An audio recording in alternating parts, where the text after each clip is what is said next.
dampak peluasan dari banjir yang terjadi di Kabupaten Aceh Jaya. Dan banjir di Aceh Barat ini, tepatnya di Kecamatan Arongan Lambale, ini merendam ratusan rumah sehingga menghambat aktivitas warga, baik warga aktivitas seperti biasa maupun aktivitas persiapan menjelang Lebaran.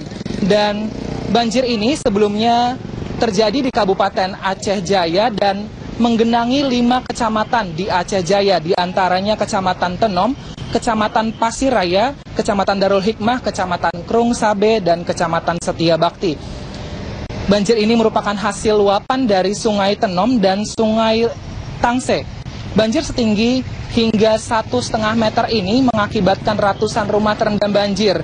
Dan ini merupakan banjir terparah yang pernah terjadi di Aceh Jaya dan Kabupaten Aceh Barat. Banjir ini juga merendam jalur lintas Provinsi Aceh sehingga membuat jalan tidak berfungsi secara maksimal karena terendam banjir. Hal ini juga berdampak pada warga yang ingin mudik. Mereka terpaksa harus menghentikan keinginannya untuk mudik karena jalan lintas tidak bisa digunakan.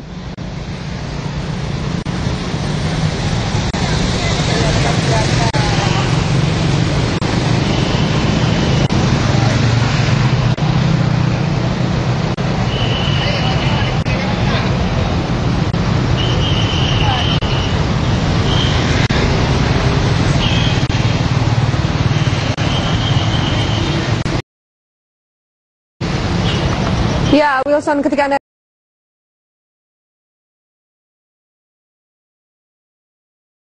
katakan ini adalah banjir yang terparah dan mengganggu aktivitas atau keinginan warga untuk mudik, bagaimana persiapan para warga jelang Lebaran, mengetahui dengan situasi yang saat ini tentu tidak ideal untuk merayakan Lebaran seperti biasanya?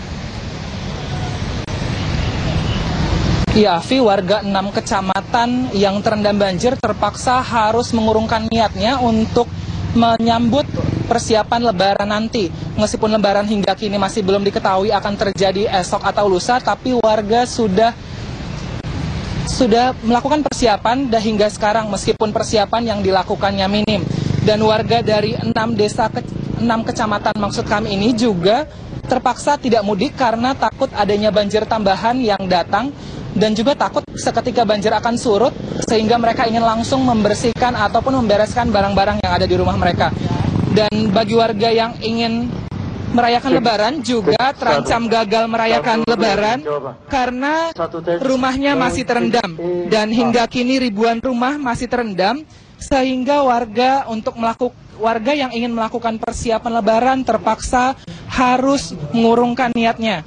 Dan warga masih menetap di rumah mereka karena mereka takut kehilangan harta dan benda mereka. Dan bagi warga yang ingin melaksanakan sholat Id atau sholat Hari Raya Idul Fitri terpaksa harus mengurungkan niatnya karena beberapa wilayah atau beberapa masjid di beberapa wilayah terendam banjir sehingga warga tidak bisa melakukan sholat Id. Di antaranya ada di Kecamatan Temon dan Kecamatan Krung Sabe yang tidak bisa melakukan sholat Id. Dan warga juga berharap agar pemerintah segera melakukan atau memberikan bantuan berupa penanganan atau pembangunan tanggul agar luapan air sungai tidak tumpah ke rumah warga. Afi, kembali ke studio. Ya, baik, Wilson Purba melaporkan dari Banda Aceh. Terima kasih atas laporan Anda.